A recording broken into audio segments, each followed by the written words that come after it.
Right.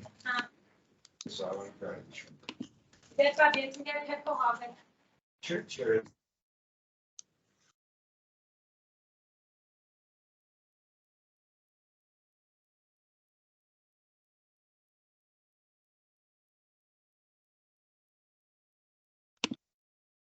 Good morning, colleagues. We're just admitting a few more participants and we'll be getting started in the next minute.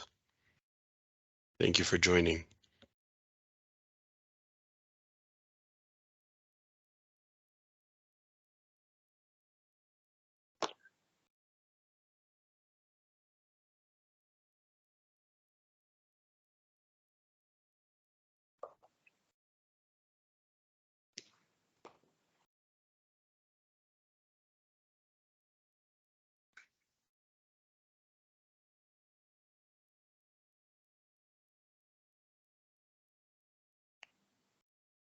Okay, I think that we can get started. Want to respect everyone's time today. So first, welcome to this fourth meeting of our informal network of experts on urban forestry. We have a great lineup today of speakers and really looking forward to an engaging discussion with everyone. So in the interest of leaving as much time as possible for that discussion, I'd like to invite Ms. Liliana Anovazzi-Jacob to open the meeting. Thank you. And Liliana, please. Thank you, Daniel, and a warm welcome to everybody who joined us today. As Daniel said, this is now already the fourth meeting of our informal network of experts. My name is Liliana Anovazzi-Jacob. I'm the Chief of Forestry at UNEC, and I'm really very honored that we have a wide variety of participants today from cities. I'm sorry. Do you also have the weird sound? Mm-hmm. Okay, now it's gone. So again, warm welcome to everyone and warm welcome from everyone who joined us from cities, subnational governments, national authorities, financial institutions, universities, businesses, private business, urban forestry networks. It's very encouraging to see how much this network grew and that we managed to sustain it over time. And I'm very glad for your engagement with us. As we know, sustainable urban forestry is a nature-based solution with many, many benefits. And the last year, which was the year when we really started to engage more and more in the topic, we saw a lot more commitments to tree planting. We saw positive recognition of the role of urban forests in growing healthy, sustainable environments and communities. We think this recognition is very timely, and we're really happy that we can build on all these efforts. We saw during the summer this Europe burning, Europe faced with droughts, wildfires, extreme heat, and also the need, obviously, for an urgent need for coordinated action across all levels of government. And we believe maybe also time to act at regional level and engage much more at regional level and bring in the sound and sustainable management of urban and peri-urban forests into that realm. And this said, UNEC is actually currently preparing a draft urban and peri-urban forestry opportunities for action plan. Now, I know this is a mouthful, but in fact, all it tries to do is to identify opportunities to advance urban and peri-urban forestry in a region, in this case, the UNECE region. So I'm very, very grateful for your input during today's policy roundtable. We have a full agenda, and I'm very happy that we will start with our actual advisor and drafter of this opportunities for action plan, which is Cecil, who is currently helping us develop this. He will start with the keynote speech. Then we will have presentations on various topics, one focused more on governance and policy by Mr. Philip Rodwell, who is the Deputy Director for Forest and Equity at the White House Council on Environmental Quality. We have one presentation on planning and management by Mr. Kenton Rogers, co-founder and CEO of Treeconomics. And then one very interesting also on finance by Ms. Maria Chiara Pastore from Forestry and the Politecnico di Milano. What we would like to get out of today, and I think this is a bit what you're all looking for, is this exchange of good practice and opportunities for action. And we look very much forward to your active participation. With this, I hand back the floor to Daniel for the first presentation. Thank you.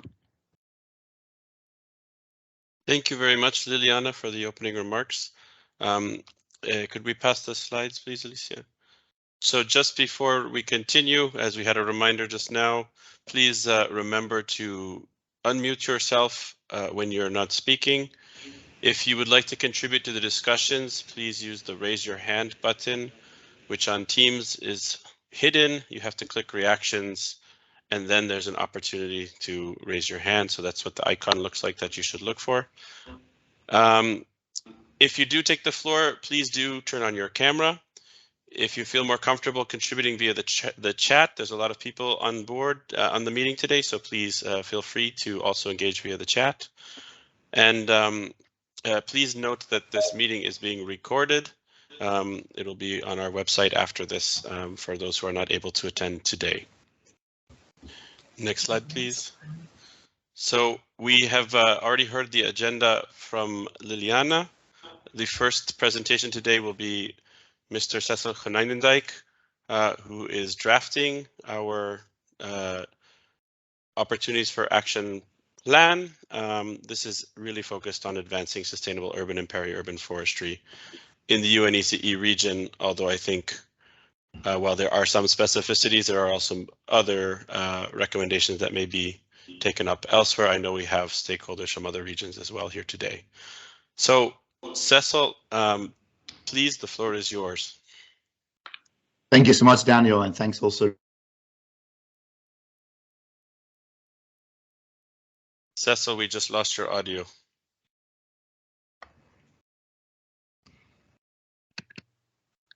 It looks like Cecil just fell off the call. So while Cecil is reconnecting, just I can share a little bit more background perhaps. Last year, or I guess it would have been at the beginning of this year, we issued a policy brief on sustainable urban and peri-urban forestry in the UNECE region. And this current meeting will be discussing now a document that we're preparing that Cecil's leading on opportunities for regional action. So Cecil, I think you're back. Please go ahead. Yeah, I'm back. Sorry, there was an internet glitch. It was very good timing. Okay, anyway, wonderful. Can you hear me all? Yes. Yeah, perfect. Yes, Great. thank you. Yeah, so thanks so much, Daniel and Liliana, for the introduction. It's very exciting to see many of you here, many familiar faces. Some of you have actually seen this week in Malmö for the big ISA Urban Forestry Arboriculture Conference, which is really good. 700. So it actually, I think it shows again that urban forestry is really this growing field, and it's really also wonderful that UNECE is pushing this forward in partnership with FAO and also other partners. And one of the things to do now is to see how we can actually go one step further, seeing what opportunities there are for actions at the regional level in the UNECE. So some of the background is, of course, that there is really a need for greening cities. I mean, I'm preaching to the confessed here, obviously. And of course, this also will require the collaboration of different levels of stakeholders. So urban forestry, urban and peri-urban forestry have traditionally really been the mandate of municipalities, of local authorities. But we see more and more that also other levels of government, other types of stakeholders are actually starting to get active. And this is also a need that is, I think, widely recognized. And we see the examples in countries like the US, where the federal government has had a strong involvement in urban forestry, which is now also leading to significant funding streams. So one idea is also that we want to build on the brief that we developed earlier on urban forestry, on sustainable urban and peri-urban forestry for the UNECE. So some of the thoughts in there are really ready for further action. And of course, then we want to align ourselves with other UNECE and other UN policies and action plans. There are quite a suite of initiatives out there. I'll show you just a few examples in a bit. Now, this is familiar, I think, to many of you. Some of the recent data that is coming out on the importance of urban forestry, the economic importance, for example, this work done by or commissioned by the Arbor Day Foundation that shows that urban forestry is a pretty substantial economic sector and of course provides all the benefits, but also a lot of employment.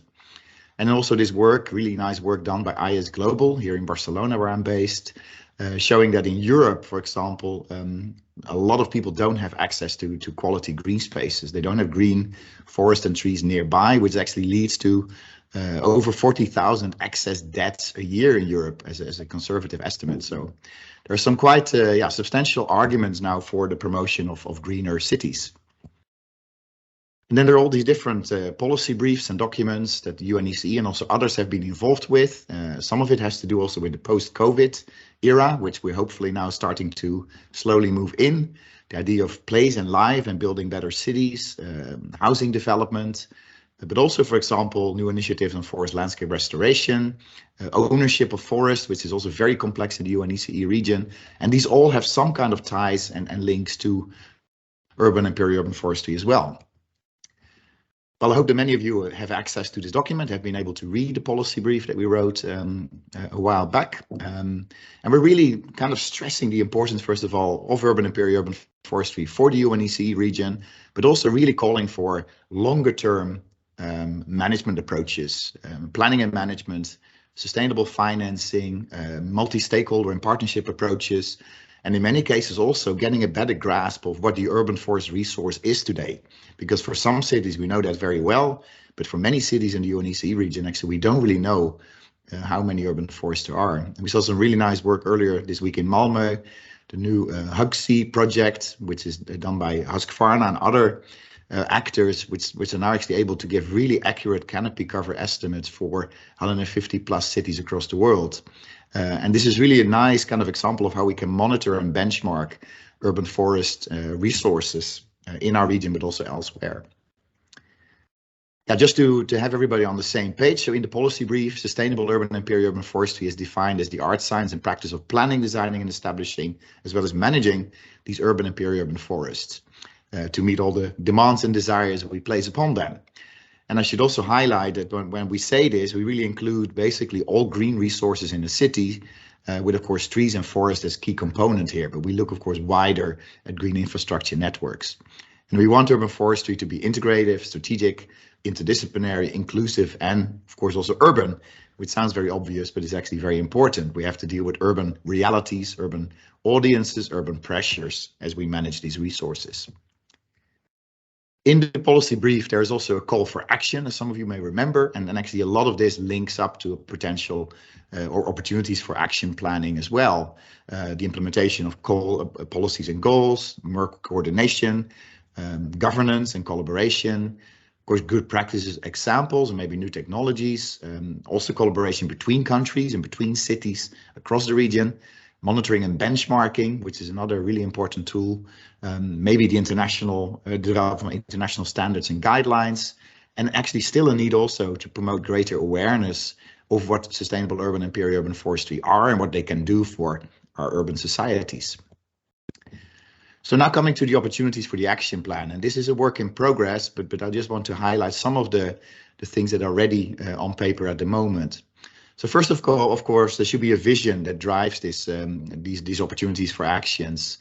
And as you can see here, it's really about delivering multiple benefits, ecosystem services that benefit on the one hand, local urban communities, but also contribute to national policies and of course also global policies and objectives like the SDGs, the Sustainable Development Goals. And there are a lot of global goals these days where urban and peri-urban forestry can play a crucial role. Think about climate, think about disaster risk reduction, public health promotion, and so forth and so on, but also maybe issues like food security. But in order, of course, to have this role, this important role for urban and peri-urban forestry, it needs that we need to have sustainable management of these resources, and that was really a strong element of the policy brief as well. And this has to be guided by policies, by master plans, by regulations, but also have adequate long-term funding in place. So under this vision, there are basically 4 key themes that also have 4 goals. So the idea to strengthen governance policies and regulatory frameworks for sustainable urban and peri-urban forestry at these different levels. So not just at the local or the national, but for example, at the subnational, there could be a province or a region or a state in the case of the US. And to enhance this further, to provide guidance and enhance the development and implementation of master plans, and we'll hear more about those later, more classic management plans maybe, as well as good practices in sustainable urban and peri-urban forestry. To support all of this, we also need to further strengthen the technical and human capacities for the implementation of these programs.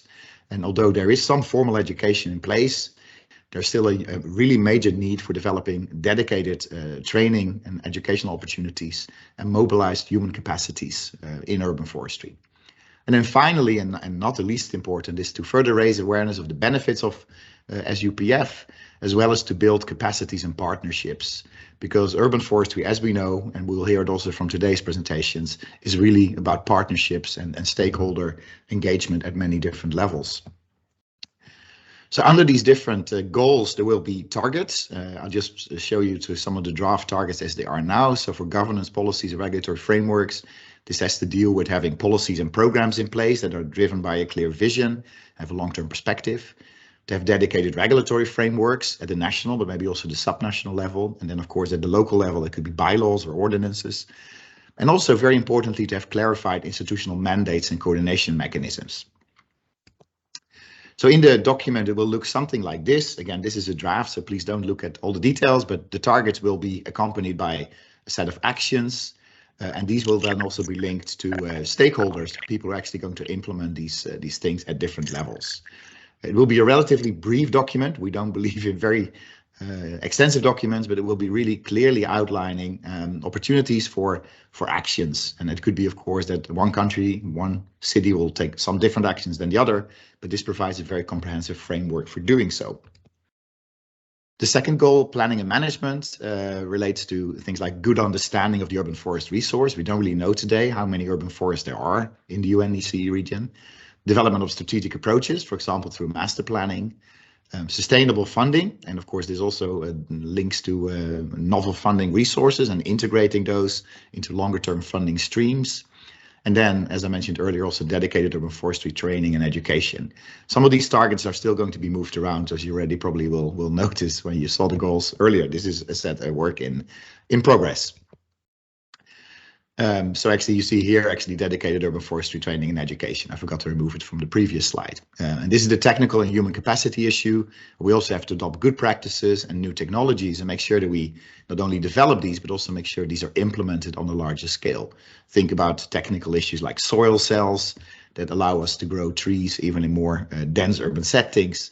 But of course, also we see trends now to develop living walls and living roofs. There are also links here, of course, to some of the new technologies. And good practices, that could be anything from appropriately selecting and growing trees in nurseries to establishing them, to good management practices of trees and forests, and so forth and so on. And then the fifth target has to do with awareness, inclusive partnerships, as I mentioned. So further awareness of these multiple benefits, the ecosystem services provided by sustainable urban and peri-urban forestry, better ways of assessing those benefits, both in monetary and non-monetary terms. Developing cross-sectoral and multi-stakeholder partnerships, governmental, but also including, for example, private businesses, not-for-profits, civic society groups. And then finally, inclusive and participatory approaches. Of course, we really have to make sure that we bring in people in the decision-making around the urban forest and the places where they live. We have to think especially also about vulnerable populations. And I'm sure that Phil Rodbell will talk about this, but the need to, for example, bring cooling and climate adaptation to those neighborhoods, especially also where vulnerable people are living, because we know from research that they're often hard hit when it comes to climate change as well. So yeah, so this is the state so far. This is just a very brief introduction of what we are working on. It will be a pretty concise document, but is really aimed to inform governments and other stakeholders at different levels to be able to take action, and UNEC can then actually support these processes as well. So I'll give it back to you, Daniel. Thank you very much, Cecil. It's a great overview, and you're exactly on the minute of our planned agenda, so thank you for that as well. What we have planned now is a brief 10-minute discussion. This is focused on questions for Cecil, ideas for Cecil. After that, we'll go to the next presentation by Mr. Rodbell from the White House. So there will be more time for discussion after each of the presentations. Right now, I think what would be particularly relevant, for example, are any comments you may have on topics that you would suggest including, ideas that you may, or questions you may have, which could also help inform what could be included, or any other comments are welcome. So please, I see a couple of you are raising your hands. Others, please also, you're welcome to raise your hands, and I'll try to get to you as many questions as we can. So the last comment on my side is please try to keep your comments short so that we have time to hear from multiple people, and maybe we'll take a round of questions or comments before going back to Cecil. Simone, I see your hand, please, Simone. Yes, thank you, Daniel. Hi, Cecil. Nice to see you. Let's a quick, maybe a couple of points for reflection and a couple of reminders. I saw, of course, there's a very brief overview. I'm fully aware that I'm sure there's a dozen other things you didn't mention. But one thing I did not see and maybe might be useful to ensure is the fact that you should be looking at adaptive management, because I didn't see the word explicitly mentioned, but in times of climate change, you cannot really not consider that things are going to be changing fast, and so adaptive. The word adaptive, I think, should be more prominent, if anywhere. In terms of other suggestions, maybe, and I didn't see maybe much of that either, is the idea of placemaking, which I think might be a good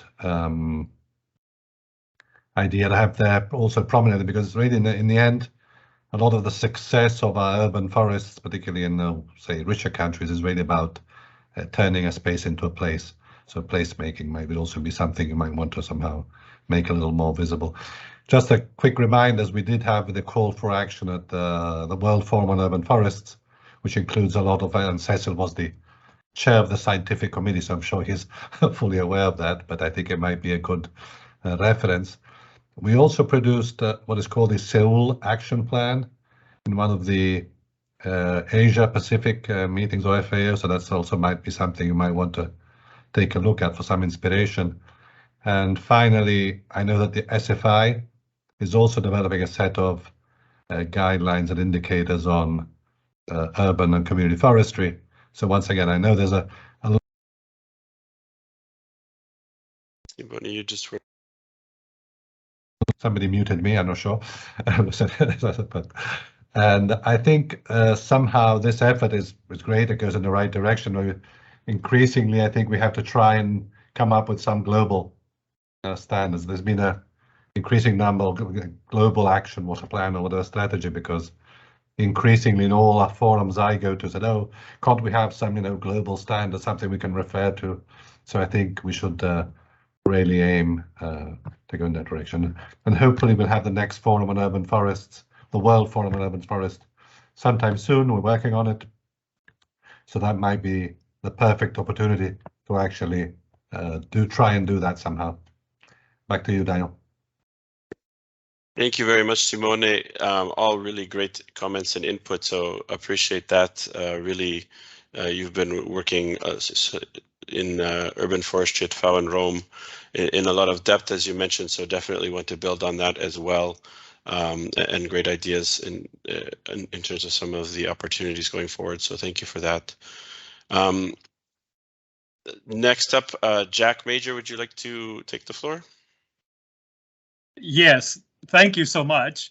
I had a question on whether we want to bring more explicit the idea and even the importance of urban biodiversity, where of course it can be allowed. Okay, thank you. So Cecil, is it okay if we take another? Yep, okay. Thank you for that, Jack, and we'll come back to that when we give Cecil the floor. John Harris, would you like to take the floor next, please? Thanks, I appreciate that, Dan. So Cecil always writes well and has a lot of clarity. I have 2 points to bring up. One is trees as capital assets. I too am an economist, actually a landscape economist, and this will apply probably later, but I just want to put that term in everybody's mind because they can be investments and have value as capital in communities. Secondly, I'd like to see in the overall goals or the overall plan some separation between expanding urban forests, which a lot of times is from the canopy analysis and results of that and the coverage, but then separately about maintaining trees and the health of trees from the green spaces that they're growing in being large enough to actually the maintenance practices being done, both as a workforce expansion, but also, as we know, it's the mature trees and the larger canopies and the larger amount of wood that really are being found to be of more value and adding benefits. So I think those are two separate goals within the overall idea of urban forests in importance. So thanks for that. Thank you very much, John. I think maybe, let's see, I see Naomi, Magnus, and Anna. Maybe we can, Naomi, do you have a quick comment, or we could also take another round? Yes, I can be brief. Cecil, thanks very much. Great summary, great starting point. So what I would like to see included is that whatever strategies are developed in a management plan, they are enforceable. They are not just paper on a shelf, but you can actually put them in the ground and make them happen. Second, that we encourage the professionals that are caring for the resource from planning right through the whole progression, that they involve the communities that any activity will impact, that they share knowledge and they include the residents of those communities. And last of all, I agree completely with Simone about the adaptable, but what we often forget in the adaptability element is that trees are adaptable. If you think that the trees we plant in our cities are all forest trees and that they have found their way into our cities because of their ability to adapt to urban environments, the culprit is in our lack of attention to the landscape underground. If you don't accommodate a tree's preferences that are out of sight, the root zone, you cannot grow trees into maturity. And I don't care what species you select for the future impacts, they will not respond to those impacts. So we have to make sure we support trees' preferences so that they can be adaptable. Thanks very much. Looking forward to the rest. Thank you very much, Naomi. Cecil, is it okay if Magnus and Anna also speak? I see you're jotting the points down. Yeah. Magnus, please. You're on mute. Sorry about that. Thank you, and thank you so much for the work being done in this network. I just thought, I'm not sure exactly how to frame it as an input. It was just a couple of practical experiences. I'm currently working on a couple of projects. I'm in dialogue with several Danish municipalities on planting some tiny forests in urban areas, and it seems we're closing a contract this afternoon, actually. So that's really great. But where I meet the most friction in those projects is, of course, financing. The financing for nature somehow dissolves every 4 years. or is being relocated to other projects, and there's something about working with financing over a longer span of time, where there's a lot of friction in these projects. And another place of friction is typically city planners, actually. Architects and city planners, sometimes the concept of tiny forests and rewilding in some sense in the urban area is seen as an opposition to the work being done by architects and city planners, at least here in Denmark. So one of the things I'm actually doing and seems to be working is I'm reading up on my architectural history, because I have to speak about what I'm doing within a framework that is recognizable in an architectural history framework. Instead of speaking about the garden city, I'm speaking about the forest city and things like that. And that's it. It was just, I don't know if it's possible to address that, but it's where I experienced the most friction.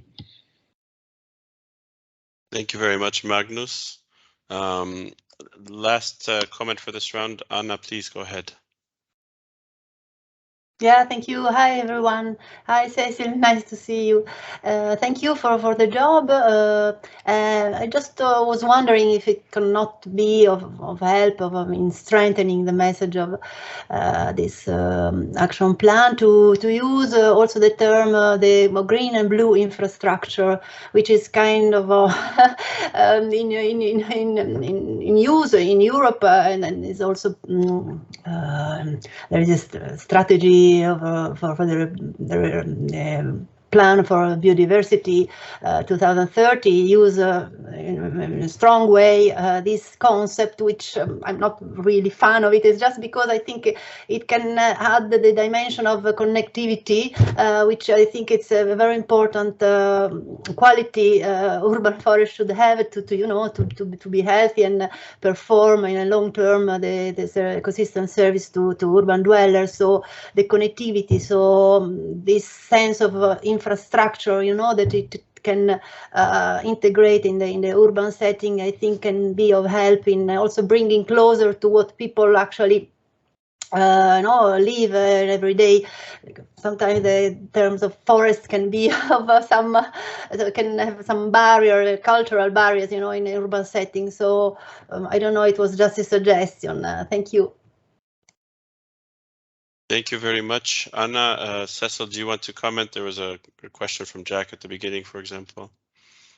Yeah, I think these are all fantastic points. Thanks so much, everybody. These are really great inputs. I think a lot of your points are actually already in there. Of course, I just showed a little part of what has been written. So, but definitely things like adaptive management, that term, connectivity, as Anna was saying, these are of course very crucial terms, and we actually have been discussing a bit how to frame, right, the kind of concept of sustainable urban and peri-urban forestry, and also make sure that this is actually more comprehensive than people think only forestry, right? This is definitely something which is much more interdisciplinary. And this also links to the point made by Magnus about affiliated professionals, right? We really have to start building better collaborative approaches, which has to do very much with this kind of partnership, but also professionals approach. So I think very useful. I think Naomi's point also about making sure trees have the place to grow, but also, I mean, give them the chance, right, to explore their own adaptive capacity, and making sure we have the root volume. I think these points will definitely be picked up.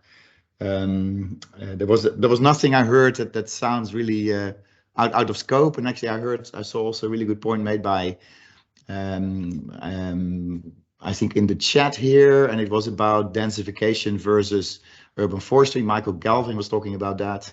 So how do we deal with that tension between densification on the one hand and trying on the other hand to green our cities? So I think this is another point that we definitely have to pick up on. So yeah, I think these are all great points. I've written them down, and we'll take them on board in the next iteration. And I see also Danielle has mentioned something here about, again, the language of planning and architecture, which I fully agree with. I think we really have to engage much more with these affiliated professionals And that's also why we need people like Maria Chiara, for example, with us, because he knows how to speak that language. So. Thank you so much, Cecil, and really thank you to all the speakers who asked questions. It's great also to hear your experiences in your respective areas of work. Have provide that platform for exchange. I'm looking forward to hearing more from others during the meeting today, because as much as this is an input to the plan that Cecil is working on, I really would hope that this meeting is also a great opportunity for that peer exchange. So thank you for sharing those experiences. Without further ado, I'd like to welcome Mr. Philip Rodbell, Deputy Director for Forests and Equity at the White House Council on Environmental Quality. We've all heard about a lot of money in the US recently, so maybe we'll hear about some of that today. But Mr. Rodbell, the floor is over to you. Very good, thank you, and thank you all for being here. It's an honor for me. And Cecil is always very complete in his writing, and I know this is a good start, a good plan for this community practice. I did want to share. This is actually my opportunity to kind of lay out some of the things that we've been working on here in the U.S.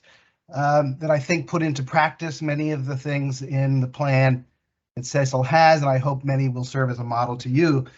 Some background. That I've been spending the last year in the White House, and that is wrapping up today. This is my last day. I'll be going back to the Forest Service. But the White House Council on Environmental Quality coordinates the U.S. government's efforts to improve, preserve, and protect America's public health and environment. And it's been the honor of my life, really a gift to work with the community at the White House. Last September, a year ago, President Biden had launched a coordinated interagency effort to respond to extreme heat, which was described as the nation's leading weather-related cause of death in the United States. And extreme heat is especially dangerous to vulnerable populations in cities because of the urban heat island effect, and most harmful in neighborhoods that have lower level of tree canopy cover and higher concentration of heat-absorbing pavement. Since December of last year, we've been working with 10 federal agencies and departments to successfully establish an agreement to focus federal resources on what we call nature-deprived communities. And that agreement was just signed on September 1, and we'll be celebrating that in the coming weeks. Nature-deprived communities are home to 22 million residents in the U.S. who have little to no public parks, green space, and trees. The recent passage of the President's Inflation Reduction Act contains more than $8 billion to target on nature-deprived communities, and I'll describe that here in a moment. So with this in mind, here's the outline of my thoughts on the role of state and national governments in advancing sustainable urban and peri-urban forestry. Rarely do states have a role in local governments and policy, but they can influence it through policy and funding. And I believe that our national governments and policies should grow and strengthen communities of science and practice, communicate the value of nature to sustainable and resilient cities, protect people from climate change, ensure equal access to nature and its benefits, encourage public engagement and volunteers in stewardship, and support local leadership and capacity to care for nature in communities. And much of this is in Cecil's plan. So just to get into these topics, the U.S. governance and policy in urban and community forestry was launched by research and local advocacy in the 1970s. We established a robust community of science and practice to support local action. Data showed at the time that American communities were losing 4 trees for every 1 planted. Some of you may remember that bumper sticker. They were lost to disease, to development, a lack of care, and nationally consistent data and messaging are critical for local action. And trusted universities can share this information with the public. With information in hand, residents can organize, write letters, prepare legislation that enable national leadership in policy, governance, and financial support, as well as support in their own communities with this data. iTree is one source of freely available information, most of you are aware of that, and produced with federal support that has supported growth in urban forestry nationally in the US and around the world. State governments can communicate a commitment to sustainable and resilient cities where nature can thrive, and they do this through their actions and investments. Making space for trees and nature in the design of new building projects and roadways, mitigating new development with integrated natural areas and new parks, and we now call that nature-based solutions. Creating new funding sources and providing technical assistance for assessment, planning, design, and implementation. In our case, through this Inflation Reduction Act, the U.S. Federal Environmental Management Agency, FEMA, through President Biden's initiative, has received $2.3 billion US to develop funding and technical assistance to build resilient infrastructure in communities. That's the program name, BRIC. And this is a model for federal action and state action, and all those funds can go to nature-based solutions depending on what the communities apply for. State and national governments can help vulnerable communities to gain equitable access to nature and its benefits. We know that some communities have less tree cover in parks while others have abundance. Tree equity scores established by our national nonprofit partner, American Forests, has brought great attention to this issue.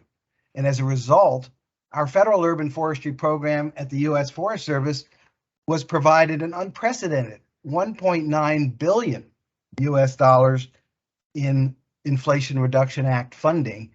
On top of, this is supplemental to our annual budget of around 40 million. So we're talking close to 150 million a year for urban forestry across the country. And this is used to support projects in communities that are nature deprived and others. But planting and caring for trees where they're needed most for cooling, shading, storm water reduction, that will be our focus. If done in partnership with neighborhood residents, this more than anything else will contribute to sustainable urban and peri-urban forests.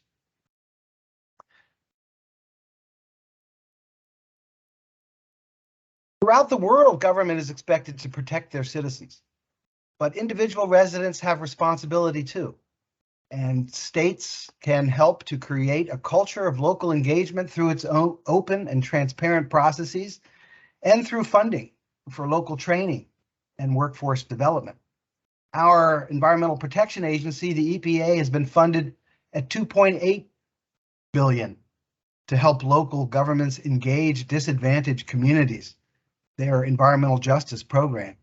And this includes funding advisory groups, training and workforce development that will build climate resiliency and adaptation.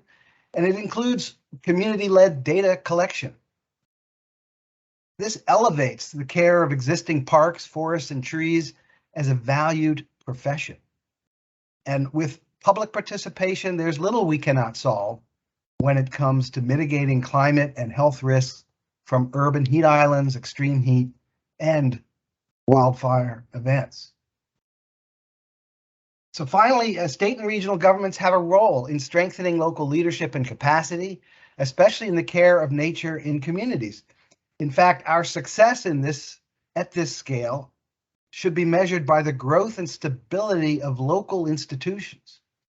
In support of this, the U.S. Land and Water Conservation Fund provides $900 million annually for land acquisition and development of public outdoor recreation areas and facilities, both federal and state.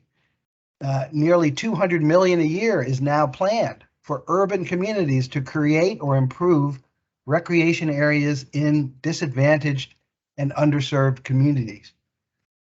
So in this way, our federal government is working to recognize and strengthen local leadership in conservation and protection of sustainable and resilient communities and forests. So in closing, those are my here are my highlights. I believe that national and regional governments can advance sustainable urban and peri-urban forest, in particularly by growing and strengthening communities of science and practice, communicating the value of nature to sustainable and resilient cities, protecting people from climate change, ensuring equal access to nature and its benefits, and encouraging public engagement and volunteers and stewardship, and supporting local leadership and capacity to care for nature in communities. We can do all of this at the UNESCO level, and I hope we'll work together to do that. Thank you. Daniel? Thank you very much, Mr. Rodbell. It's really tremendous, the work that has gone on in the last year. I know this has been a lot more than a year. It's been decades that of institution building, but a huge leap forward in the last year. And really, it's great to see an example that everything that we're hoping to do really is feasible. A recognition of the benefits of sustainable urban and peri-urban forestry. I mean, this has benefits to health, as you highlighted at the beginning. It has benefits to energy efficiency. These are huge dollar amounts when you really start to think about what they imply. So also just some congratulations for your work over the past year. It would be remiss not to highlight that. With that said, I'd like to open up the floor now for questions, comments, ideas. It would be great to hear also from other countries, other cities, what is helping you engage. If you're a city, what do you need from the national government? How are you engaging? What's working? What's missing? What are the opportunities? If you're a national policymaker, what are you doing in your country that you might add to the conversation now? Please feel free to share your experiences. I see we have a hand from Naomi. Naomi, please go ahead. Thank you, Daniel. And hi, Phil. Nice to see you. You're looking well. So first, I'm a USDA Forest Service poster child. It is because of the Forest Service Urban Forestry Relief Program that I am the urban forester that I am today. And that program is a genuine model for connecting federal government with whatever the state or equivalent partner is through the mechanism of potential funding, basic criteria for an approach to a participatory program, and the incentives from both federal and the state equivalent to facilitate that program throughout all the municipal places within that entity. And I can tell you that these kinds of programs that partner professionals with interested and concerned citizens opens up a mechanism to share knowledge and create the kinds of advocates, informed advocates, that politicians listen to when opportunities present themselves for what can be and should be accomplished in terms of nature-based solutions. Sure, these programs cannot just be lifted up and plopped down somewhere else, but there's always elements in these programs that can be replicated with a cultural twist. And that should be explored. Everybody's programs should be explored. I've done that in my just published book about participatory management. There's wonderful programs out there that really and truly inspire this essential connective tissue of professional and informed and concerned citizens. Thanks very much, Phil.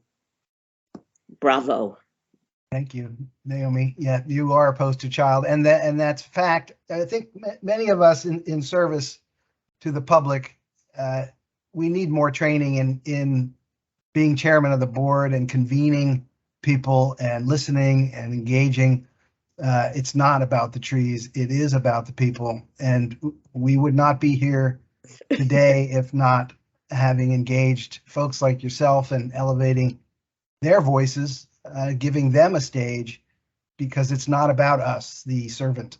It is about the leadership we inspire and the people's voices and how they engage their elected representatives to fund it. We're going to have millions of dollars available to metropolitan areas because those individual cities, which are essentially nation states, are convening and speaking up and making the case for trees and parks and green space, along with the critical economic development that these communities need.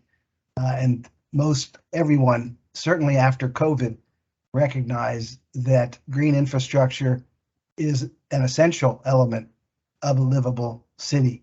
And that, more than anything, has driven the Senate and the House to commit an overwhelming amount of resources for trees and forests, along with the pavement and the protections that communities need in a changing climate. Thank you very much, Naomi, Mr. Rodbell, for that. And I think one thing I'd just like to pick up here, and then I'll get to the hand from Marielle. We've seen a lot of interest in tree planting at a very high political level, and clearly the federal support is a way to align policy to build capacity.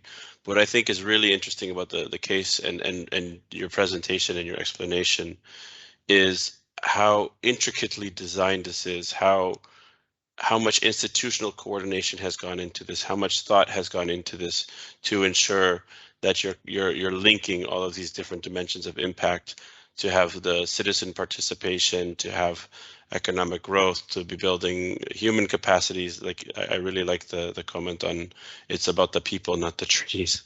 So I don't want to editorialize too much, but I just wanted to remark on that. Please, Marielle, go ahead.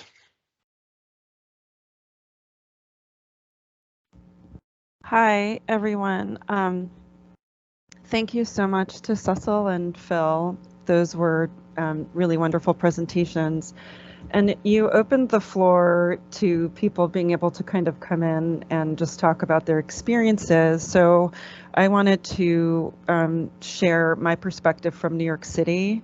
I used to work for New York City Department of Parks and Recreation. I was the plant ecologist there, and believe it or not, New York City has natural areas and rare plants that are worth saving and preserving. But I wanted to share, so through that lens, I am fairly active on social media, and I'm looking for opportunities to present this larger conservation framework for cities, because we define cities poorly when we define them as the absence of nature. And that's in fact how everyone looks at New York City. It's really troublesome, and it's a huge lift for those of us that do this work here. So with that in mind, I got into an argument, sort of, on Twitter with the U.S. Forestry Service regarding their definition of urban forests. The definition of urban forests lumps together street trees with spaces that have been wild in New York City for thousands of years since the glaciers retreated. And I think that that's really problematic for any number of reasons, but not the least of which is it allows public officials to come in and bulldoze natural areas and say, well, they're going to replant them, and isn't it all the same? And of course, I should hope that on this call, we all know that that's absolutely not the same. So I think it's really important to parse those meanings and make sure that we're holding space for the continuum of what forests are and just not lumping them all together. Inwood Hill Park in northern Manhattan has 200-year-old tulip trees. It was cut over in the Revolutionary War, but New York City also has forest that's never been cut in the Bronx. So there are these really special places in the city that are owned by city parks that are threatened with gazebos, they're threatened with ball fields. And so these spaces are not the same as street trees. Street trees are amazing because they're often the only things that people have as nature. In thinking about Cecil's 330-300, you know, that view shed is really critical, and that's something that I'm working on as well with pop-up forests on city blocks. But I think that we need to be really careful about the language that we're using, because I've had there's constant issues in the city about saving the open space that we have. Thank you. Yeah, thank you, Marielle. Yeah, every site type has to be approached in a unique way, and but we do want to protect the entire canopy cover. We're looking at percentages and goals and targets and objectives. But while we include all lands in this concept of urban forests, each site type requires a unique approach. But we do want to ensure equitable access and coverage of that forest and the benefits that accrue from it to the communities in greatest need. But I get your point, and thanks so much. I think I don't know, Cecil, if you have that notion covered in the plan, but you know, there's unique site types in cities, and from wilderness to street trees on each end, and they all have unique needs. Yeah, if I can jump in, Daniel, if that's okay. Definitely, and I think we'll clarify that in the action plan, right? That there's the urban forest has many different components. So Marielle, I think this is a really important point, and I think it relates also to the whole urban biodiversity discussion and contact with nature, also wild nature. Somebody has jokingly said once for the 330-300 rule to add 3,000 in terms of 3,000 square meters of wilder nature in every neighborhood or street or whatever. So at least there's some thinking going on in the direction. Thank you, Cecil. Now we're all going to try to think of what the 3,000 can be, I think. I'd like to, we have, I see John and then Andres. John, would you like to come in? Okay, thanks. So one of the, I guess, overall examples from the United States that really can be looked at in a worldwide set of standards, or, you know, I will just say a success story, is the way that the federal money, you know, that's at the highest level, you know, public interest that funds whatever level they decide to fund through legislation, comes from the federal government to in you know, our democracies, to the states, and then from the states to the local level. And let me say that again in all caps, local level. Meaning not just cities, but actually neighborhoods or even nonprofit citizen organizations that are organized to do projects, you know, in the urban forestry realm, or are the people at the quote grassroots, which, you know, now is a global term that, you know, it wasn't necessarily global 20 plus years ago in urban forestry.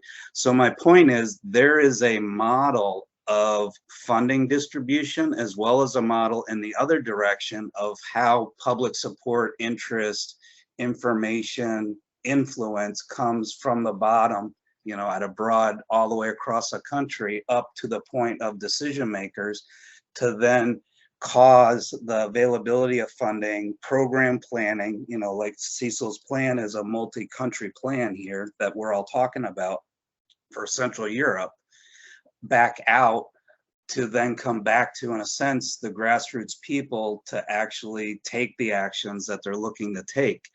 I think that doesn't exist in a number of countries or doesn't exist in a lot of other programs. There's a lot of programs, quite frankly, that are federally based in other countries and reach not necessarily directly to individual cities or local organizations, but the federal funding funds the researchers, funds the contractors who come and do the work with some input from those localities, where in the, I'll just say the US model to make it simple, it's the local government agency, the local people who write the plan, apply for a grant, compete with others to have a plan that has the highest potential for success. So it gets funded, as opposed to the plans that are, I'll just say, written on a napkin in a bar that don't really seem like they have success as a potential outcome. And then year by year, the whole program and the whole funding program, so the whole basically framework of this national to local plan gets evaluated based on the success of each of those projects that got funded in the years before, and continues to develop based on the success stories, which is also, you know, what we all talk about these days, and in a sense what this, you know, inviting many of us to participate in this international urban forestry planning, you know, in a sense forum, is to say that we have all come to the point of using success stories and or successful programs as how we build the next program, as opposed to coming up with something new, something different, even if we're just changing the words or the terms, so that we did something different than somebody else did. We're finally coming around to, if it succeeded, maybe that's what we should do, even though all I'm doing is what you did, you know, next door, down the street, or, you know, 3,000 miles away. And I too am an educator and a presenter, so I can go on, but so I'm gonna stop here because I think I've said enough. I see enough reactions in the gallery. Go ahead. That dollars are wanted, but technical assistance is needed more than anything. So we need to fund the capacity of states and regions to help cities write those plans, write those grants, and build on learned successes. We can't just keep funding projects which we learn from, you know, but every project you fund is a risk. And if we have good technical assistance, we strengthen the opportunity of success. And many communities prefer technical assistance over money, especially small ones. So I'll just add there. I see one more question. Andres, please. Yes, thank you so much, Phil and Cecil, for this important discussion and for all of your questions. I'll try to be brief, and I think that it's important to, at the planning stage, we can have the ability to create the mechanisms to secure the soil underneath, the necessary soil underneath us to grow healthy urban forests.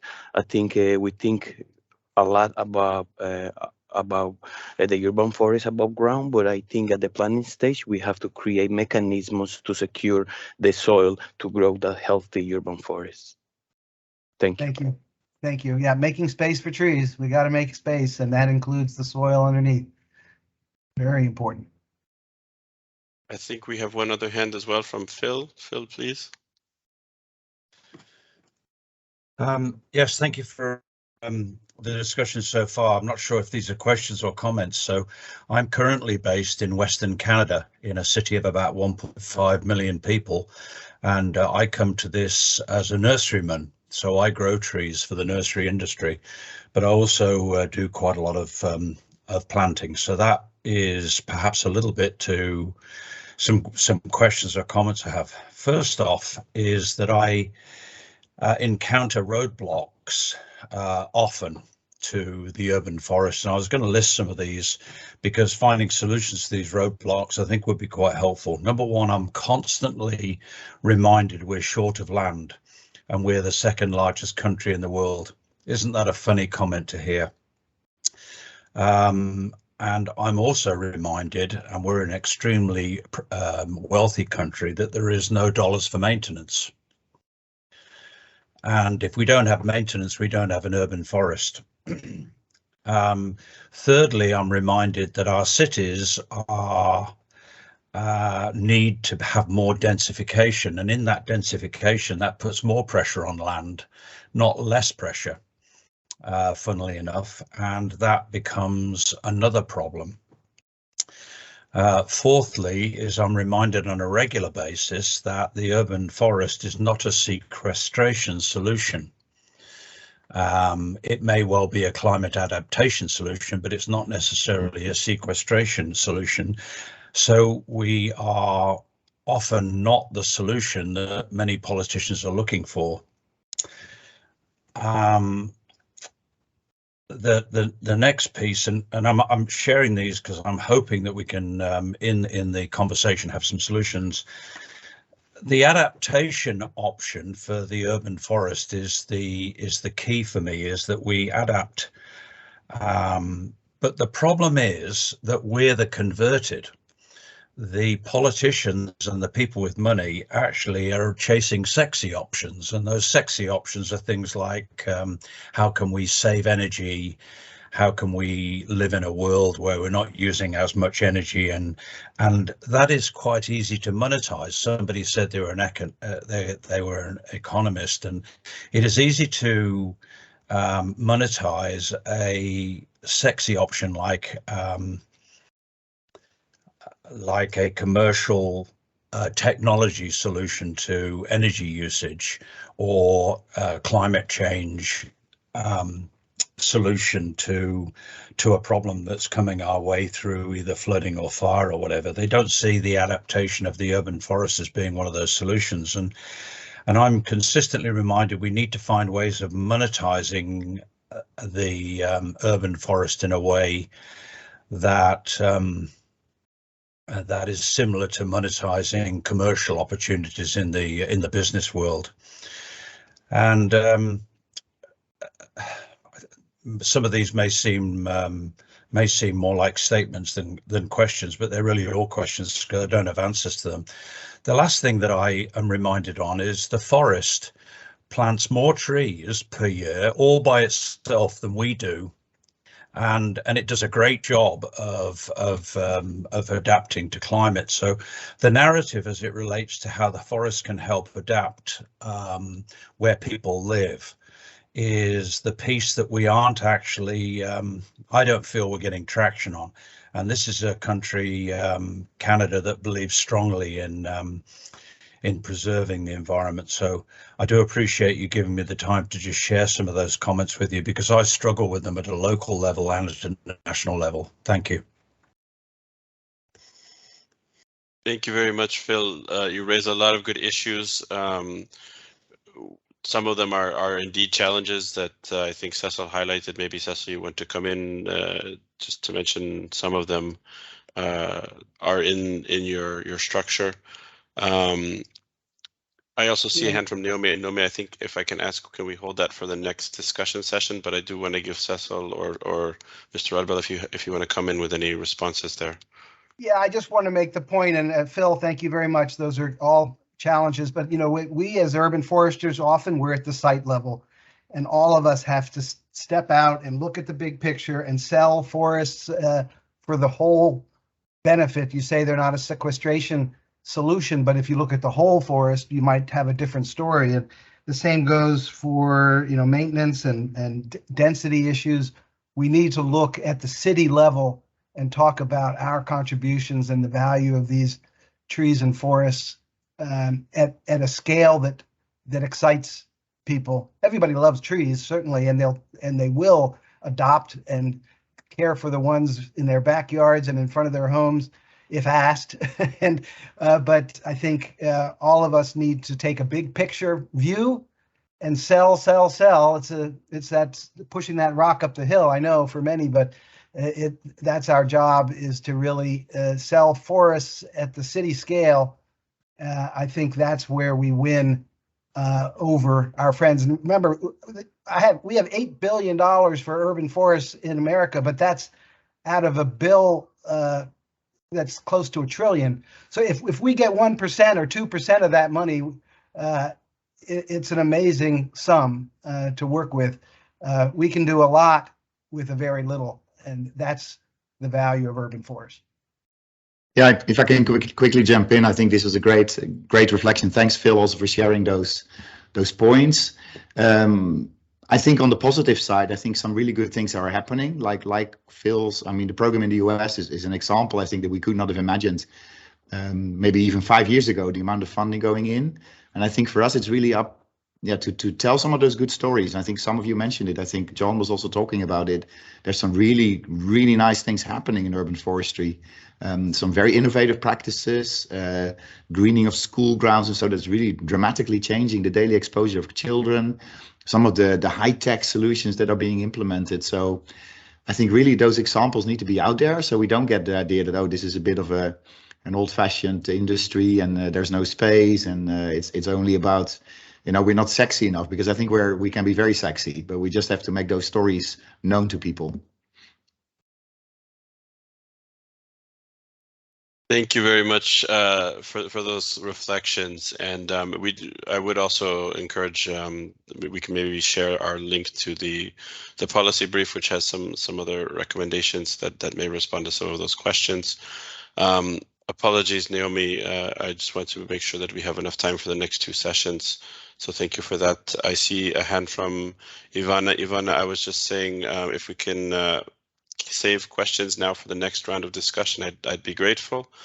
Right now, I'd like to invite Mr. Kenton Rogers, the co-founder and CEO of Treeconomics. One of the comments earlier talked about working at the local level, so I think we'll be hearing about Birmingham today, so this might be of interest in that regard, on promoting good planning and management to enhance and expand sustainable urban and peri-urban forestry in the UNEC region. Over to you. Thank you very much.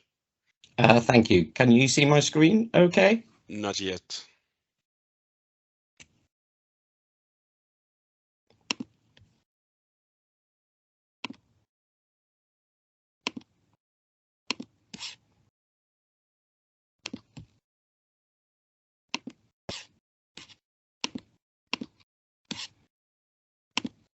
Okay, how about now?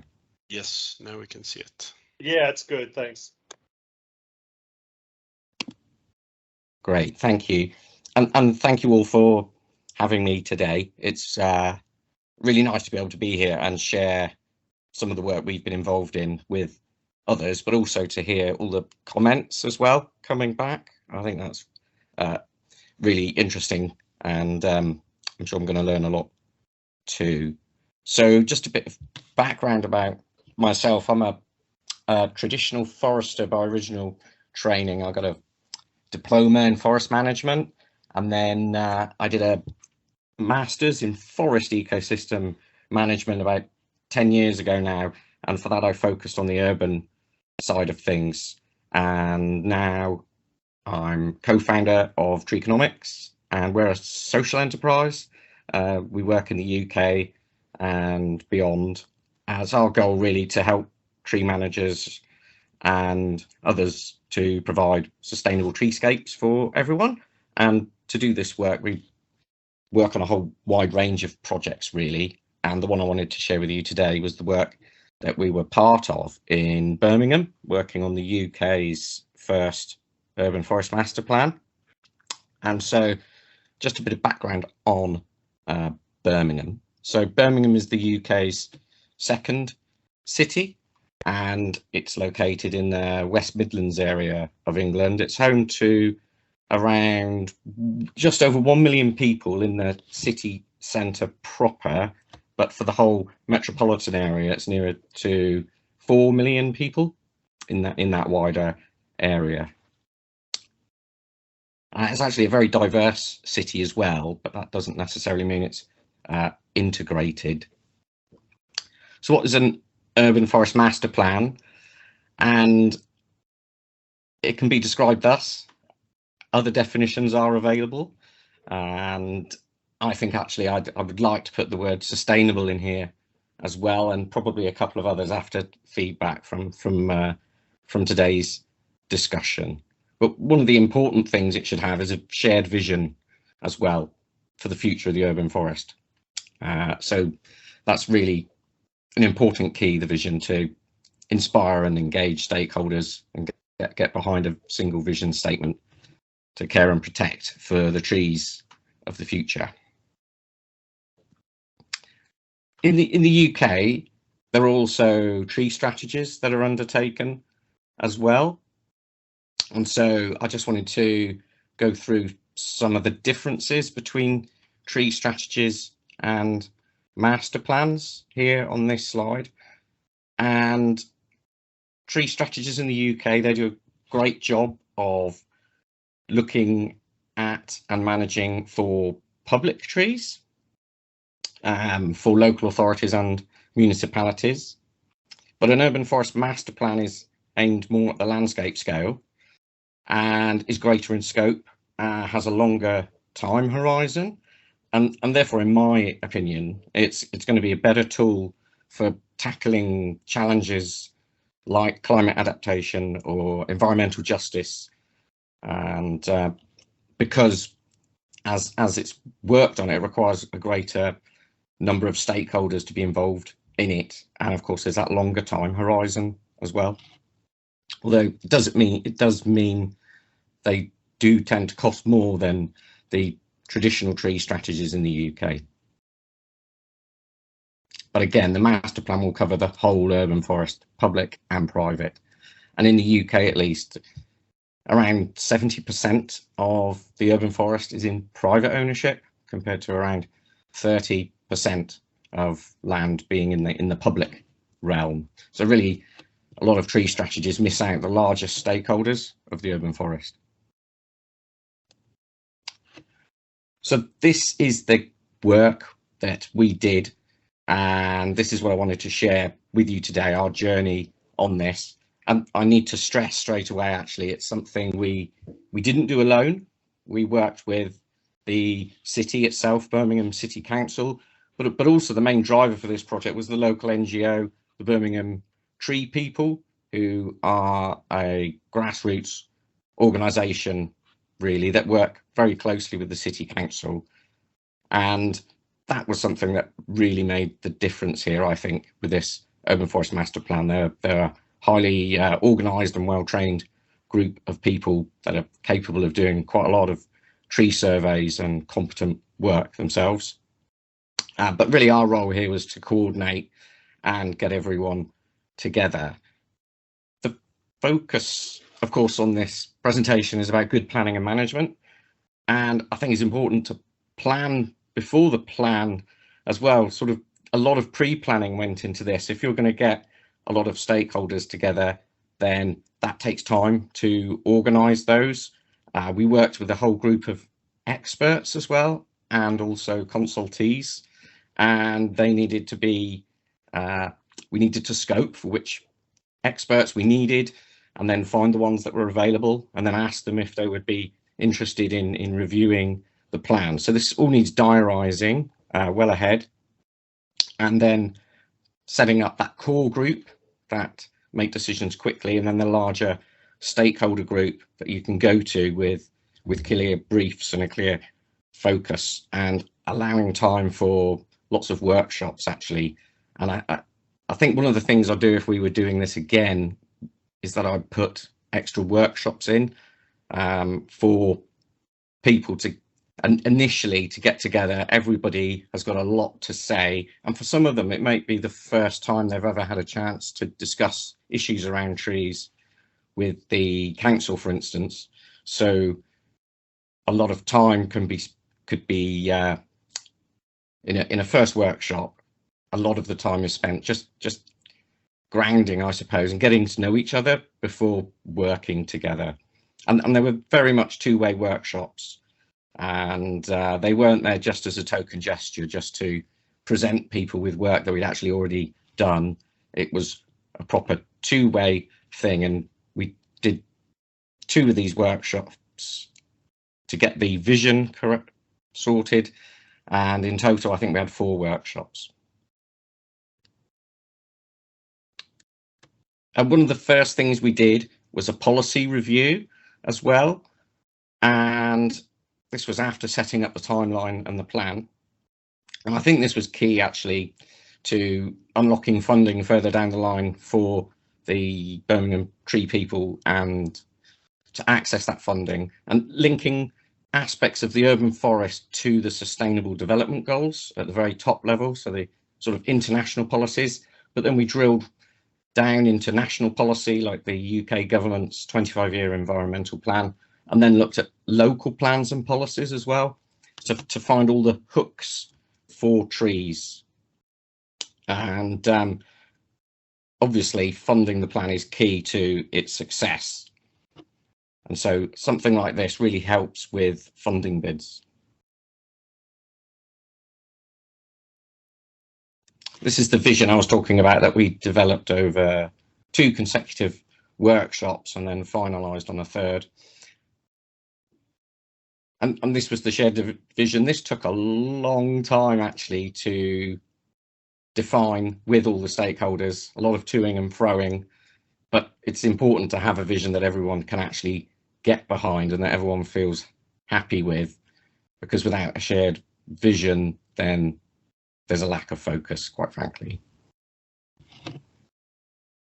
So for Birmingham, that vision is to have more trees for Birmingham that deliver benefits for health, nature and climate change for all of the communities within the city, now and in the future, as part of an inclusive and sustainable urban forest.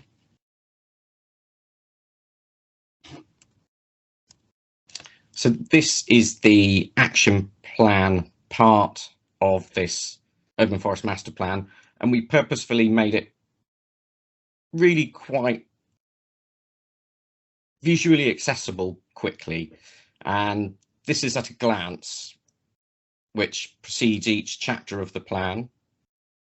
And there's these key performance indicators that we developed with the stakeholders. There's 37 key performance indicators, and these are based on Leff's work, which is based on work by Matheny and Clark.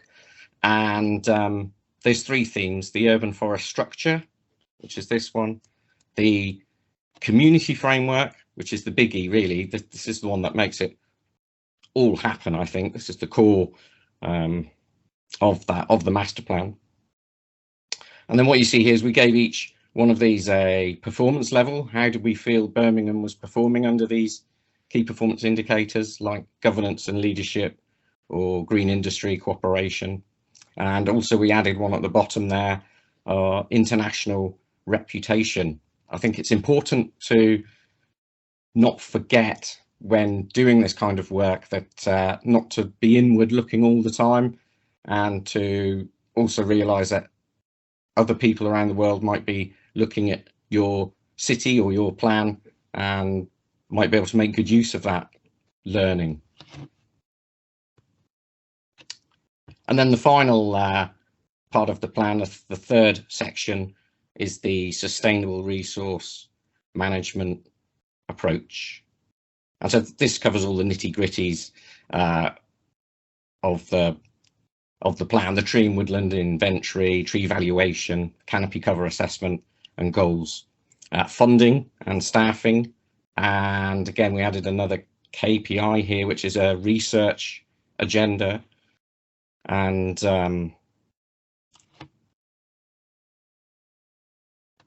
for each of these, then within the plan, there's just 1 page for each of these KPIs.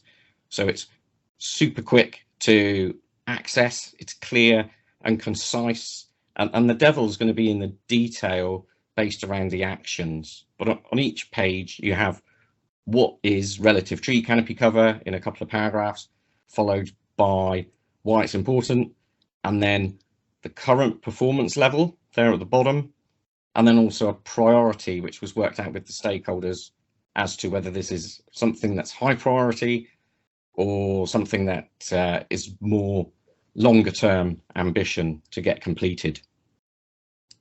And I think allowing this to be quickly interpreted visually really helps for giving briefings to politicians and the like.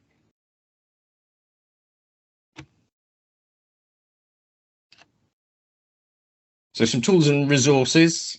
The plan is based on other people's work. We didn't invent the template for the plan, but we have adapted and changed it. And since Birmingham, we're now working with Belfast on a plan, and it's evolved yet again. There are lots of nice tools out there, and more will always be developed as our learning increases about the science of urban forestry. But at the time we did Birmingham, these were the three I turned to time and time again. And I'm happy to provide links to the two which are freely available there, which I'll do in the chat during the next talk, which is the Sustainable Urban Forest Step-by-Step Approach by Michael Leff, and Trees in the Townscape, which is a UK publication from the Trees and Design Action Group. And that has 12 principles for urban trees listed there, which is really comprehensive way of just covering off a lot of the things that you actually put into an urban forest master plan. And then, of course, Trees in Towns 2. This is a document that you do actually have to pay for, but it's a really comprehensive survey of urban forests in England, and that was also really useful to use.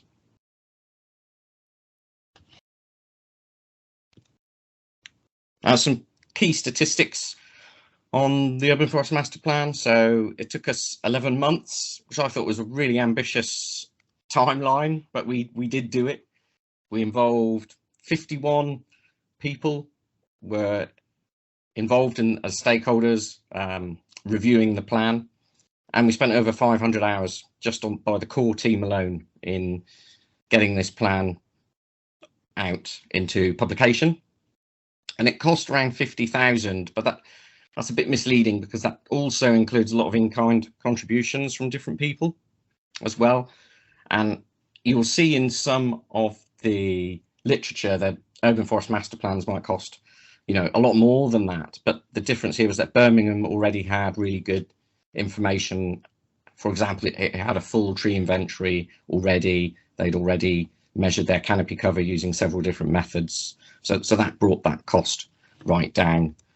And of course, working with an NGO is helpful as well, working with that community group, the Birmingham Tree People. What's next? This goes back to an earlier, I think someone made a comment about plans going on the shelf, and the idea with making those pages quickly accessible is that you can then review that as well. It's more likely that it will be used to monitor progress, so it sets a datum point, and an urban forest master plan is not the end point. It's a road map to achieving your vision, and then there's this continuum approach on this slide, which is a feedback loop to go and check in, see how you're doing, maintain, and improve upon the work you've been done, taking account of new learning and seeing if you're achieving your goals under each of those key performance indicators. And that's really important, I think, if we want to leave a legacy for future generations, because a lot of our urban forests have been, they're gifted to us from tree plantings that occurred maybe 100 or 200 years ago in Birmingham, at least. So that wraps it up for me. I will put those links in the chat. Thank you very much for listening. Thank you very much. It's really a great presentation, and it gets at some of the questions that came up earlier. And I think some topics there, it'll be interesting maybe in the discussion to think about the first presentation by Mr. Rodbell, where we were discussing how the federal government in the US is supporting action at the local level through technical assistance and other means of engagement. And now in this case, really the depth and the work that's required at the local level, other ideas on how that can be supported at the national level and the subnational level would be very interesting to hear. I see, Maria Chiara, you have your hand up, as well as Naomi. I was actually thinking it may be an option to have Maria Chiara for you to present now and to combine the discussion, Fantastic, if yes. that's comfortable for you. Sure. And then, so Naomi, we would hold the discussion until after Maria Chiara's presentation. I'll be happy to. Just let me share the screen. So just while you're pulling that up, Maria Chiara is, I believe, I don't have your title here, I think, is it Scientific Director of Forestry? Yeah. Yes, and also working at Politecnico di Milano. So I'll give the floor over to you, Maria Chiara, as most of our speakers today can speak on really all of our topics here, but this will be focusing on opportunities on finance. Yes, thank you very much, everybody. I really hope you can see my slides. Okay. So Forestry, I just provide a glimpse of what the project is, and then I go through the funds activity. So the project started in 2018 from a research by Politecnico di Milano, privately funded by Fondazione Falck and Sistemi Urbani, which are still our donors to continue and pursue the research. It's our partners also Città Metropolitana, Comune di Milano, Parco Agricolo Sud Milano, Parco Nord Milano, and ERSAF, which are the territorial institutional partner, and then Fondazione di Comunità. Slides are not okay. So briefly, I'm going to present the project through these 5 steps: priority, potential, availability of land, cultural change, and then the funds. Sorry, it goes too very slow. Cannot.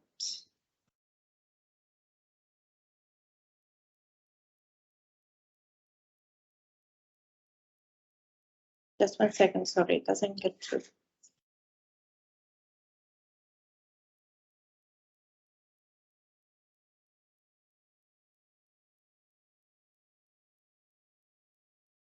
Can you see it, right? I'm not putting in presentation mode because it seems not going okay. Yeah, that's okay. Okay.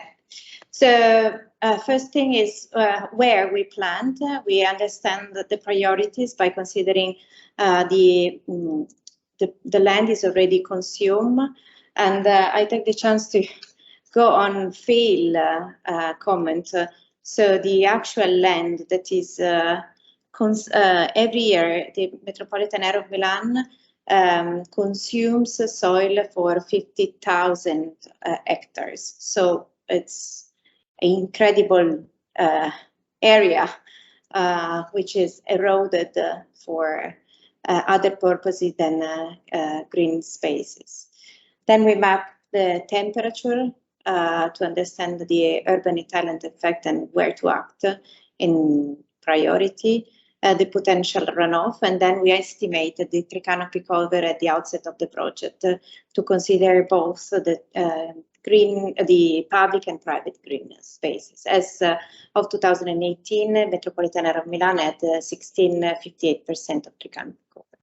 Then we mapped the potential. If that slides goes through. Okay.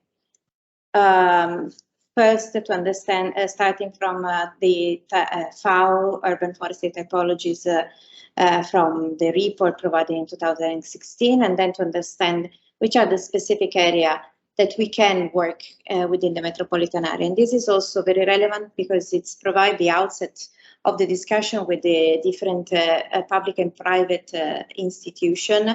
That's if we say urban trees and green areas or urban and peri-urban forest, and we ask, can we consider to have areas to be given to urban forestry? They say no, but if we actually go through the different land uses and to see if there are spaces such as areas surrounding cemeteries or public housing or green parks, then the answer is a better yes, not a total yes, but a better yes.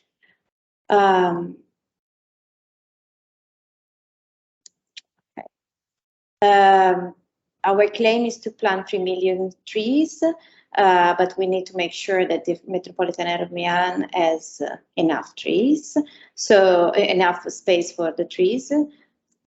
So what we did was to work on the planting potential, considering and subtracting the different areas by considering open greens and green areas, areas that already host tree, and then establishing specific tree layouts and putting on a maximum potential scenario, and then introducing correcting factors to understand the realistic scenario, if that is a possible a reality. And then we divided the design focuses by considering extra-urban green area, to universities, to orchards, to cemeteries, so the same design focuses that we were previously mentioning, and to understand which area had the largest impact in terms of space and then in terms of policies. And then we organized this map, which is also available online. Actually, you can scroll in to the map and then see the potential of each space. The map is questionable, so you can understand how many trees you can place in specific areas. The potential is not definitely the availability of land. For that, we really need to discuss with the different municipalities. Metropolitan area of Milan has 133 municipalities. So what we have is a platform in which we discuss with the different municipalities, and we build a database which is continuously updated. We divide the actual availability of land that is provided by, in this case, by the municipalities, and we organize this in the different design cases, and to each of these areas we have, of course, a possible dedicated project and its potential fund. And these are the pilot cases that last year we provided. These past three considerations are not enough. We really need to work on dissemination and engagement. And this is what we do. So we plant, we organize a plantation campaign. Hopefully this year will go better without much impact on COVID. Hopefully we can help more plantation campaign. We have a website in which we explain what we previously saw in and done by research, in order to make people understand why it's important, and because it's important to have trees and shrubs in our city. We do campaigns. We do campaigns particularly on the benefits of urban forestry with claims. We have a school dedicated to forestry, in which we organize educational and disseminative events. We held this custodian, and it means take care of. We provided 2,500 trees to citizens. They had to care for the trees for 8 months, and now we will plant these trees. And that's the sense of this, is to provide information on the different trees we plant in the metropolitan area, but also the trees need to be taken care of, to be watered. They will grow. They suffer the droughts. So to better understand that trees are living species, and they really are alive flora. And then the funds. So Forestry works as a platform in which public and private funds work together. In 2019, was established a fund under the initiative of the Municipality of Milan and Fondazione di Comunità. For that reason, we have a different kind of donation available. One is you can donate through our website. And then we have partnership with different companies. So we have different entry levels with different money. So you see 250,000 euro, or main partner, supporter, and supporter. For each of these, you have different benefits. And last year, in 1 year, we've been receiving donation, and this is also available. There is a report for everybody to be seen on the website. For the year 2021, we received 1,600,000 4,000 euro. And for that, we've been able to plant more than 35,000 trees. There are other funds which are available, and Forestry has the aim of working, as I was mentioning, as a platform in which the public and the private sector cooperates. So what we do is to find available areas. We provide the project. We have a memorandum of understanding with the social cooperatives, which plant and maintain do the project, plant and maintain the trees for 5 years, which is by constitution one of the proclaim that we have in Forestry. So we just do not plant trees, but we plant and maintain the trees for 5 years.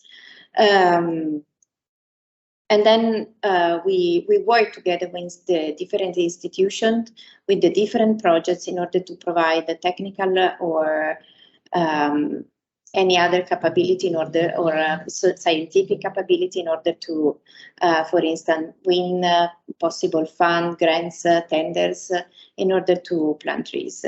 There have been national funds available in the past years.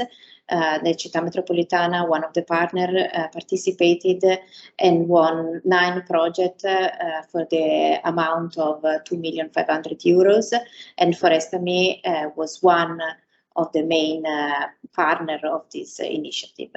We also work together for European grants, and this is actually a possible list of the different funds we are working at. So the regional funds deriving from the Comunitarian Agricola Pact, which is for us in Italy managed regionally. The PNR, which is the European Recovery Plan in Italy. For instance, our recovery plan put 300 million euro on urban forestry, and it's a tender, so we need to bid to get this money. European projects, and this is a small table that shows which kind of projects that are devoted particularly to the forest strategy. You all know this, I'm pretty sure. Compensation cost, particularly for infrastructure or soil consumption, and we also tackle and aim at tackling the local budget of the administration, because the local budget of the administration are important. They are on the ordinary base, and they, for instance, there's an Italian law that says that for all the municipalities that are more than 15,000 people, they should plant 1 tree for each newborn. This is a local budget which needs to be directed and controlled and checked and monitored, and actually we are also working carefully on this direction. So it's a combination of getting funds from the private, and what we do is working at crowdfunding campaigns and involving the citizens and companies, and on the other side, basically sustain and work alongside the institution to through a vision, which is actually I think that it was very well explained also by my previous presenter about Birmingham. Without a sustained vision, it's very hard to work on long-term policies, and I think that Forestry also having this kind of claim of planting 3 million trees, but also working at tree canopy cover, which is our aim is to increase by 5%, and working on better quality of the air is quite relevant for all the citizens and companies and institutions to go into the right direction. Thank you very much. Thank you very much, Maria Chiara. Really, it's just an amazing presentation to see how you build up through such careful planning, and that the finance really flows from that. As Mr. Roadblocks mentioned earlier on, it starts with the technical assistance. Everyone wants money, perhaps, but it's the planning that prepares you to actually have a viable investment opportunity there. I also am reflecting on how many complex different sources, even of public finance, you have to be able to apply to.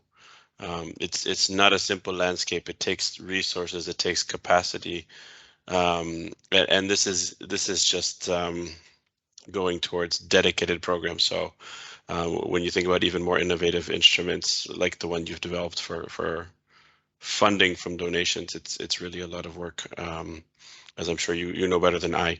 Anyhow, without further ado, I'd like to open up the floor for discussion.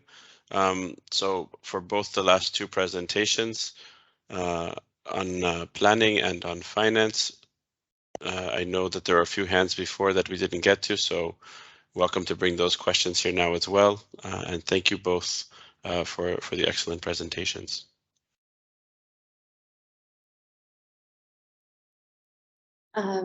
May I break the ice with, I have very straight to the point question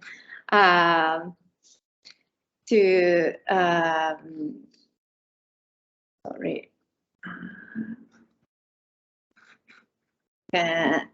I see just Kenton, sorry. So the first question for you is to whom you deliver in the end the master plan. I didn't get it. So for us, it's a huge issue. We work as all together, but then who is the long-term institution that will follow the master plan? The other question is about the maintenance. So who is in charge of maintaining the trees? Is a combination of different institutions. You have a third party working on that. And you said that the master plan cost, the cost of the designing of the master plan was 50,000. So who paid for it, and who's going to pay on the other side for the actual tree planting?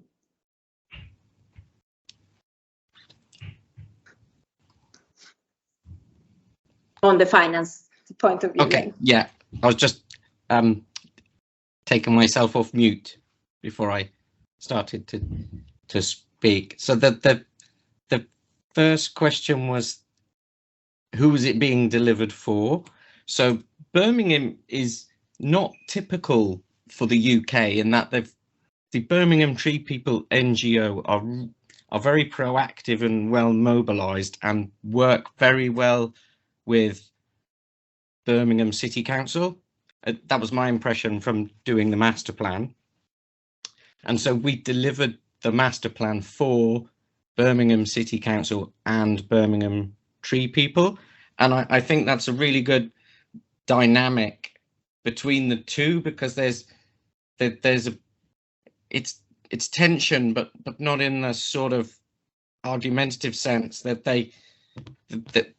between the two there's how can I explain it? That they keep, I think they're keeping each other on their toes, because there's a good solid NGO group and the Birmingham City Council have a really good tree officer as well. Does that answer your question about the delivery? Sorry, yeah. Great. Yes, and then, my mic was mute. And then the one on finance. So that was a very ballpark figure. And we took into account the in-kind contributions of the plan. And so because there's a wide range of what it might cost, but for Birmingham, because normally when you do a master plan, you do your data gathering as well to find out what have you got, and then where do you want to be and how do you get there. So for Birmingham, at least, they already had a lot of the what have we got information, and that's what normally costs the money doing a public tree inventory or doing canopy surveys, this kind of thing. So that was all in the bag. So that's why it wasn't 150.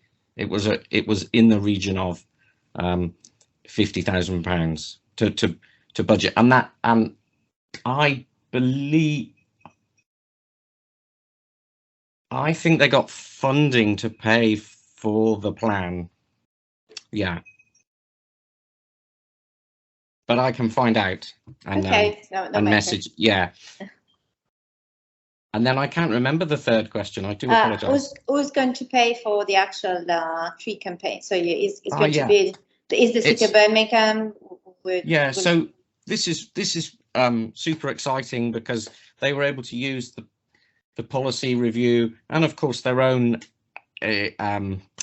activism, and they've been successful in getting quite a significant amount of funding to start them on their way.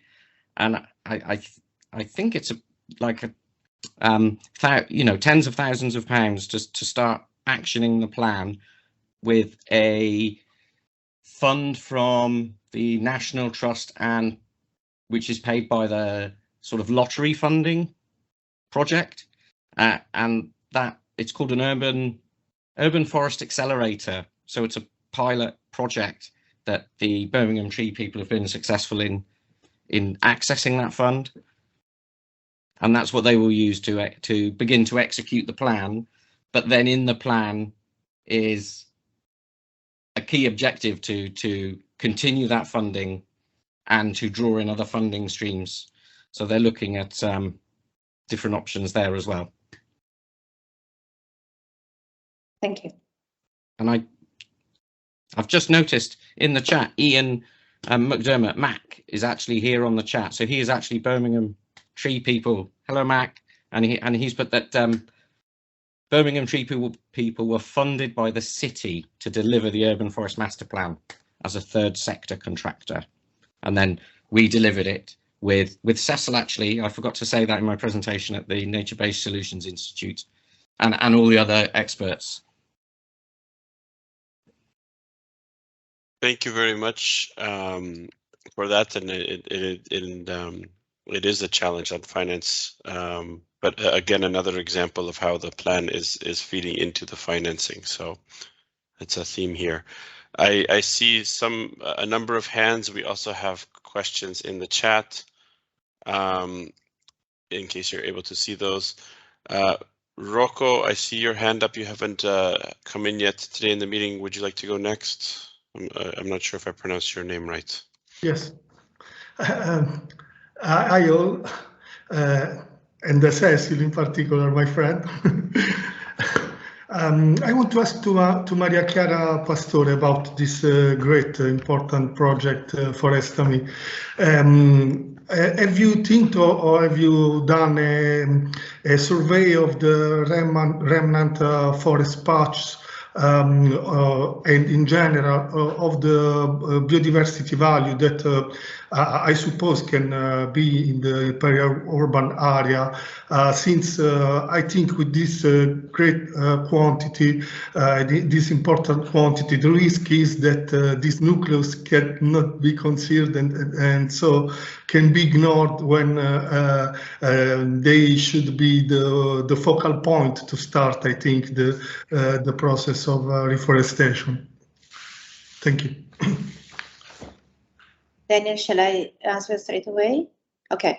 Yes. So one of the things, so when doing the tree canopy cover at the very beginning, we also know where the existing park are, where the biodiversity hotspots are.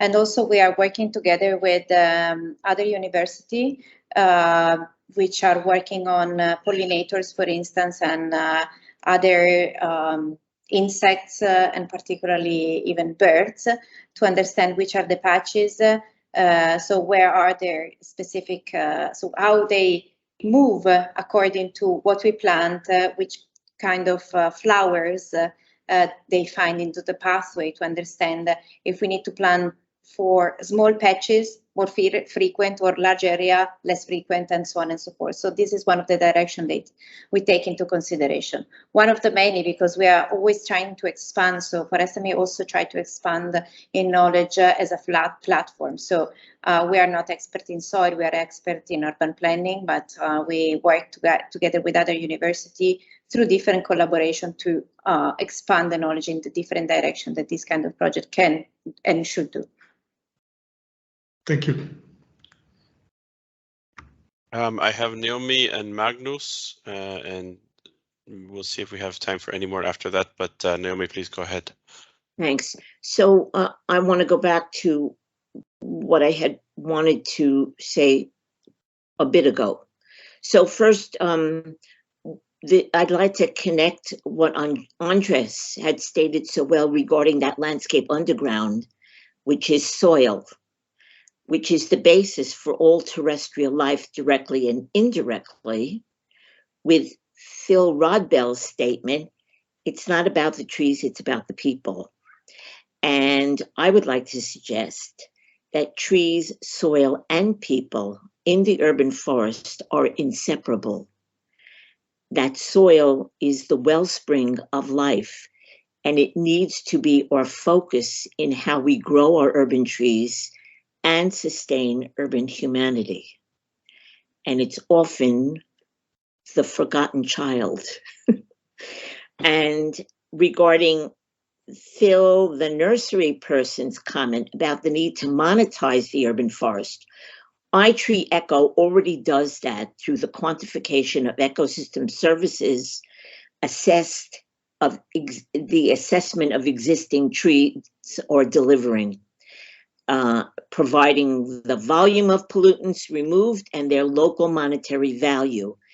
And the resulting reports have successfully been used with decision makers to improve governance policies, as well as for planning and management of the resource. So that monetization already exists for this ecosystem services, which are discussed as a critical part of the urban forests.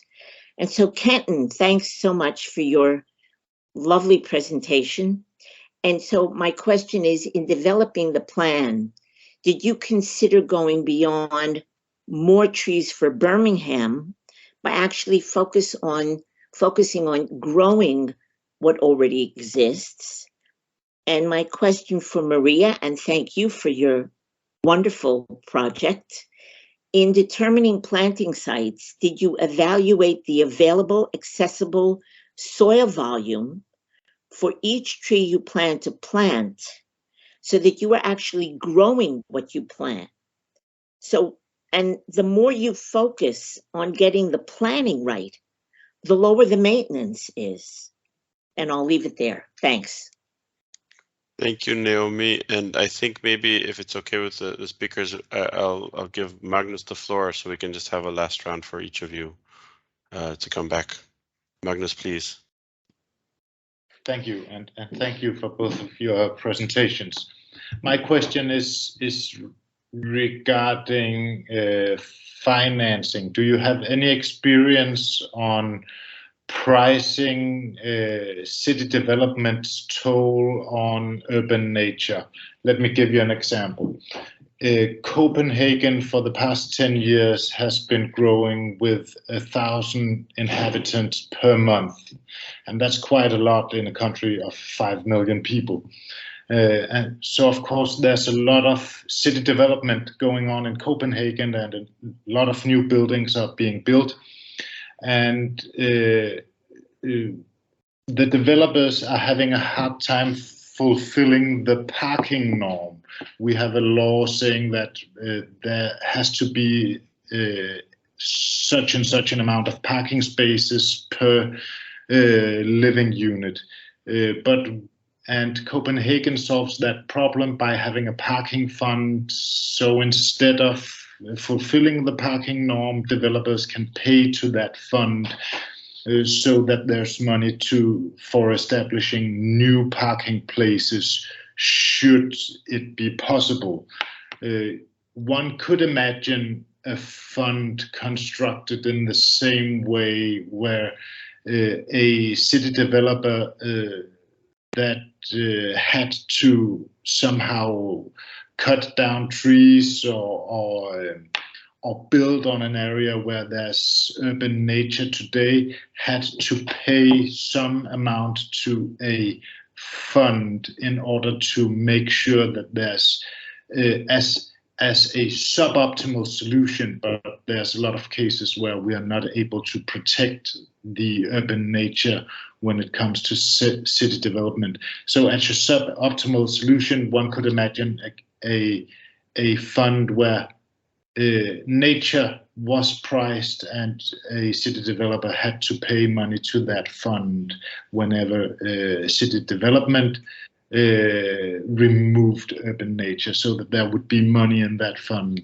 for financing other projects. But do you have any experience with financing models of that sort? Thank you, Magnus. I don't know, Maria Chiara, if you want to come in, or Kenton, please, the floor is yours. Thank you, Daniel. Yeah, so I'll come in and answer Nomi's question about the planting and the maintenance. And I guess the short answer is yes, there is provision in the master plan for that maintaining of existing trees, including sort of training and skills for the Birmingham tree people, or further training in that, as well as also from the council side maintaining those trees. I think it's an important point, actually. I'm going to talk about a different project because it used iTree to measure its trees, which was Torbay, and that was the first one in the UK, and they're just about to report on their second study 10 years down the line. And so the interesting thing is they've lost 200,000 trees in that 10 years through woodland management is the main thing they've done. They brought all their woodlands into management and thinned them, but also ash dieback and trees lost through development. But although they've lost quite a significant number of trees from all the same plots were measured, they've actually increased their canopy cover by 4% in that 10-year period. And that's mainly due to their semi-mature tree stock growing, and the tree officer there has been able to argue for funds for maintaining trees rather than planting lots of new trees all the time. They're still going to plant trees, but nowhere near as many, and more of the funding is going into nurturing those semi-mature and juvenile trees to make the longer lasting legacy trees. So I'll leave it at that on that one, and then I'll let Maria answer the finance question. So to answer Naomi's question, we are working on soil because not all the soils are available. So what we do is also to consider and to organize the trees with that. But I have also to say that the areas available to tree plantation by the municipalities usually are not the most fertile ones. So there is huge work that needs to be done on this because it's one of the biggest issues that we face. And the other thing, Magnus, I would say that what I experience is the compensation cost. More generally speaking, well, when you, as public administration or more than the private sector, you consume the soil, then you need to invest some money on compensation cost. But I mean, it's very, very complicated matter. So it's through regional funds and so it's established through the regional funds. Thank you very much for those final comments. We are now past the hour, so I would like to thank you all for joining us today. A special thanks to Cecil and to our three speakers for the excellent presentations, and also a thank you to all of the members of the network who've joined today. It's been a really great discussion, great to hear from so many of you, so thank you also your input, which is really going to help enrich the work going forward. I do want to also take this opportunity to share with you all that we will be organizing a meeting on October 5. This will be a meeting of our second meeting on our collaboration on benchmarking. Some of you attended a meeting we had back in March. We have some exciting plans. We'd be looking for some input to you on some data collection that will be going forward. So we hope you'll be able to join us at that meeting, and we'll send more information via email. So without further ado, thank you all very much for joining, and I look forward to seeing you all again in another meeting soon, and hopefully some of you in person. Thank you very much. Thank you.